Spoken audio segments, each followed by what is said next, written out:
gaskiya matakin na Ku danna subscribe da ƙararrawa domin samun sahihan labarai. A yanzu shugaban sojojin ƙasar Nijar wato Janar Abdurrahman Tiyani ya ba da umarnin gaggawa a kashe duk wani ɗan Nijar da ya ce yana goyon bayan a shigo ƙasar Nijar a yi yaƙi domin ganin an kashe sojoji. Shugaban sojojin da Janar Abdurrahman Tiyani ya ba da wannan atisaye ne tun a jiya a lokacin da ake tattaunawa da shi. Haka zalika shugaban daitin a yanzu ya fi tarin mutane wajen 10 da suka amince suke cewa kuma sun yadda a shigo ƙasar Nijar a yaƙi. A yanzu haka shugaban ƙasar Najeriya Mr. Bola Ahmed Tinubu ya fara ba wannan shugaba haƙuri da cewa ya yi musu afuwa in Allah yadda ba za su sake yin hakan ba. A yanzu haka dai shugaban ƙasar Nijar Janar Abdurrahman Tiyani ya ce zai zauna da wasu manya a ƙasar Nijar domin ganin sun yanke shawara akan waɗannan mutane. Masu sauraro ku gyara zama domin jin cikakken wannan rahoto da muke ɗauke da shi akan wannan al'amari.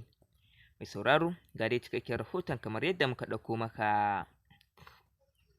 Shugaban ƙasar Najeriya Mr. Bola Ahmed Tinubu ya ba shugaban ƙasar Nijar haƙuri akan cewa dan Allah kada ya kashe waɗannan mutane da ya kama domin kuwa ba su da laifin komai.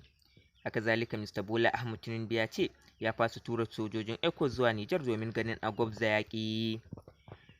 Shi ma dai hakan shugaban ƙasar Nijar ɗin wato Janar Abdurrahman Tiyani yake cewa shi ma ɗin ai ya fasa yaƙi da ƙungiyar ECOWAS domin kuwa ya kori ma sojojin ƙasar Rasha daga garin nashi, inda a ɗazu mun kawo muku rahoto wanda yake nuni akan cewa shugaban sojojin ƙasar Nijar ɗin wato Janar Abdurrahman Tiyani ya yi wa sojojin ƙasar Rasha korar kare inda ya ce ya ba su awanni 24 su kwashe ina su har ma da makaman yaƙin su koma garin su. Domin ko shugaban ya ce ya tattauna da wasu jakadun APC da ma NNPP a na can garin Nijar. Haka zalika yanzu sun yanke shawarar cewa za a fara zaben gwamna a ranar 28 ga wannan wata da muke ciki. Shugaban sojojin da ya ce zai kasance ne soja na har abada, amma kuma za a ci gaba da yin mulki kamar yadda ake yi a da.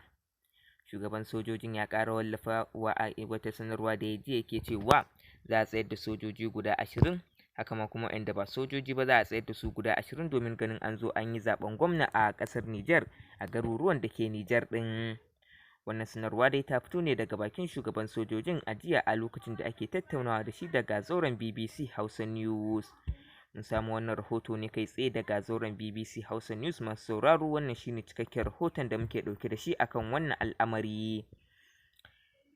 A gefe kuma shugaban ƙasar Najeriya kuma jagoran ƙungiyar ECOWAS wato Mr. Bola Ahmed Tinubu ya ba su shugaban sojojin ƙasar Nijar haƙuri da cewa ba ya fasa yaƙar su domin kuwa an fasa gwabza yaƙi a yanzu. Shugaban sojojin da tun bayan sanda ya saurari wannan rahoto daga bakin Mr. Bola Ahmed Tinubu ya amince a yi sulhu domin kuwa a tsayar da matsaya kan dawo da Bazoum ko kuma za a ci gaba da mulkin soja a Nijar. Alamu sun gama nuni akan cewa dai za a ci gaba da mulkin soja a Nijar, sai dai shi kuma Bazoum za a ba shi wani ɗan ƙaramin jiha domin ya ci gaba da mulkarta kamar da yadda ake yi a ware shugaban ƙasa da kuma gwamna. To yanzu dai Bazoum ya zama gwamnan Yamai a ƙasar Nijar. Masu sauraro, wannan shine cikakken rahoton da muke ɗauke da shi akan wannan al'amari. Duka za mu aje kanin shirin a nan wajen, kar da ya amanta a daure a yi subscribe, sannan a yi alamar ƙararrawa, sannan a yi liking, kar da ya amanta. Sai mun ƙara saduwa a wani sabon shirin idan mai duka ya kai mu.